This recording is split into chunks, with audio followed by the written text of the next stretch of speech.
আসসালামু আলাইকুম রহমতুল্লাহ। ইমনুর ইসলামী ওয়ার্ল্ডে আপনাদের সকলকে স্বাগতম। শুরু করছি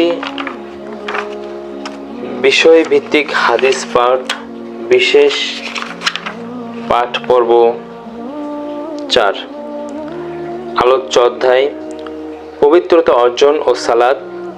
আলোচ্য বিষয় তায়াম্মুম কিভাবে করতে হয়। আউযু বিল্লাহি মিনাশ শাইতানির রাজিম। বিসমিল্লাহির রহমানির রহিম। হে আল্লাহ, আপনার কাছে বিতাড়িত শয়তান থেকে আশ্রয় প্রার্থনা করছি। পরম করুণাময় অসীম দয়ালু আল্লাহর নামে শুরু করছি।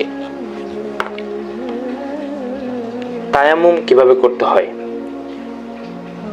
এই বিষয়টির আলোচ্য হাদিস 21টি, তার মধ্যে বিশেষ 5টি হাদিস পাঠ করছি। সহিহ মুসলিম ইসলামিক ফাউন্ডেশন প্রকাশিত 706 নং হাদিস, পরিচ্ছেদ 28, তায়াম্মুমের বিবরণ। আবু কামিল আল জাহদারি রহমতুল্লাহ আলাই শাকিক রহমতুল্লাহ আলাই থেকে বর্ণিত যে তিনি বলেন, আবু মুসা রাদিয়াল্লাহু তাআলা আনহু আব্দুল্লাহ রাদিয়াল্লাহু তাআলা আনহুকে বললেন। এরপর আবু মুয়াবিয়া হাদিসের অনুরূপ বর্ণনা করেন। তবে তিনি বলেন, অতঃপর রাসূল সাল্লাল্লাহু আলাইহি সাল্লাম বললেন, তোমার জন্য এরূপ করাই যথেষ্ট ছিল। এই বলে তিনি তার উভয় হাত মাটিতে মারলেন। অতঃপর ঝেড়ে মুখমণ্ডল এবং উভয় হাতের কবজি মাসা করলেন। হাদিসে মান সহিহ, বর্ণনাকারী শাকিক ইবনু সালামা রহমতুল্লাহ আলাই। সহিহ মুসলিম ইসলামিক ফাউন্ডেশন। 707 নং হাদিস, সহিহ মুসলিম, পরিচ্ছেদ 28, তায়াম্মুমের বিবরণ। আব্দুল্লাহ ইবনু হাশিম আন আব্দি রহমতুল্লাহ আলাই আব্দুর রহমান ইবনু আবজা রাদিয়াল্লাহু তাআলা আনহু থেকে বর্ণিত যে এক ব্যক্তি ওমর রাদিয়াল্লাহু তাআলা আনহু এর কাছে এসে বলল, আমি অপবিত্র হয়েছি কিন্তু পানি পাইনি, তখন কি করব? তিনি বললেন, তুমি সালাত আদায় করো না। তখন আম্মার রাদিয়াল্লাহু তাআলা আনহু বললেন, আমিরুল মুমিনিন, আপনার কি স্মরণ নেই যে আমিও আপনি কোনো এক অভিযানে অংশগ্রহণ করেছিলাম? অতঃপর আমরা উভয়ই অপবিত্র হয়ে পড়লাম আর কোথাও পানি পেলাম না। তখন আপনি সালাত আদায় করলেন না, কিন্তু আমি মাটিতে গড়াগড়ি দিলাম এবং সালাত আদায় করলাম। অতঃপর রাসূল সাল্লাল্লাহু আলাইহি সাল্লামকে এই ঘটনা জানালে তিনি বললেন, তোমার জন্য এটাই যথেষ্ট ছিল যে তোমার উভয় হাত মাটিতে মারতে, তারপর তা ঝেড়ে ফেলে তা দিয়ে তোমার মুখমণ্ডল ও উভয় হাতের কবজি মাসা করতে। ওমর রাদিয়াল্লাহু তাআলা আনহু বললেন, আম্মার, আল্লাহকে ভয় করো। তিনি আম্মার বললেন, আপনি চাইলে আমি এটা আর বর্ণনা করব না। হাকাম বললেন, আব্দুর রহমান ইবনু আবজার পুত্র তার পিতা আব্দুর রহমান থেকে আমার কাছে যার এর হাদিসের অনুরূপ বর্ণনা করেছেন। তিনি বলেন, অতঃপর ওমর রাদিয়াল্লাহু তাআলা আনহু বললেন, তোমার বর্ণনার দায়-দায়িত্ব তোমার উপরেই অর্পণ করলাম।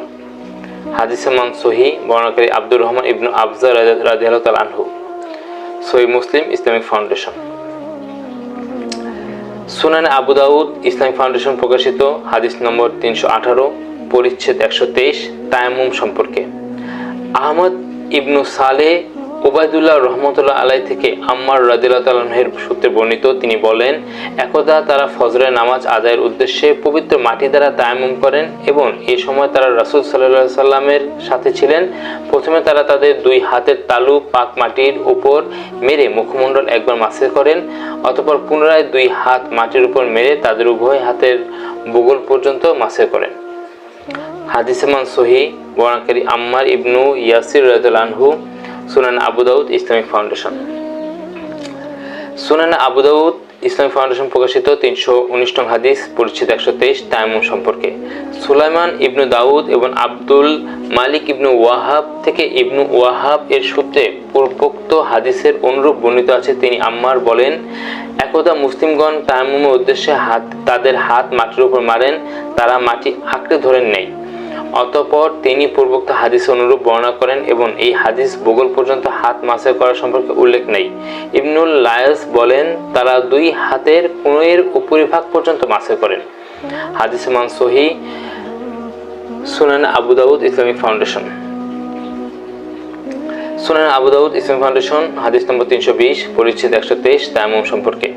মুহাম্মদ ইবনু আহমদ ইবনু আব্বাস রাদিয়াল্লাহু আনহু থেকে আম্মার ইবনু ইয়াসির রাদিয়াল্লাহু আনহু এর সূত্রে বর্ণিত, রাসূল সাল্লাল্লাহু আলাইহি সাল্লাম বনি মুস্তালিকের অভিযান হতে প্রত্যাবর্তনের সময় উলাতে জায়েশ অথবা বাইদা নামক স্থানে রাতের শেষে প্রহরে বিশ্রামের জন্য অবতরণ করেন এবং এই সময় আয়েশা রাদিয়াল্লাহু আনহা তার সাথে ছিলেন। এই স্থানে তার হাড়টি যা ইয়ামানের তৈরি ছিল হারানো যায়। সকলে তার হাড়ের অন্বেষণে ব্যতিব্যস্ত হয়ে পড়েন, এমনকি ফজরের নামাজের সময় উপনীত হয়।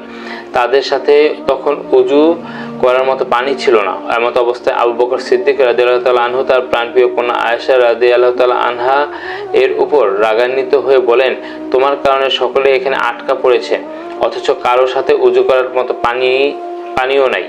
এ সময় আল্লাহ রাব্বুল আলামিন তার রাসূলের উপর পবিত্রতা অর্জনের ব্যাপারে রুখসতের আয়াত, যা ছিল উজুর পরিবর্তে বিশেষ অবস্থায় তায়াম্মুম করার নির্দেশ নাজিল করেন। এ সময় মুসলিমরা রাসূল সাল্লাল্লাহু আলাইহি সাল্লাম এর সাথে পবিত্র মাটির উপর হাত মেরে তা তুলে তাদের মুখমণ্ডল ও দুই হাতের বগল পর্যন্ত মাসে করেন, তবে তারা হাত দিয়ে মাটি আঁকড়ে ধরেননি।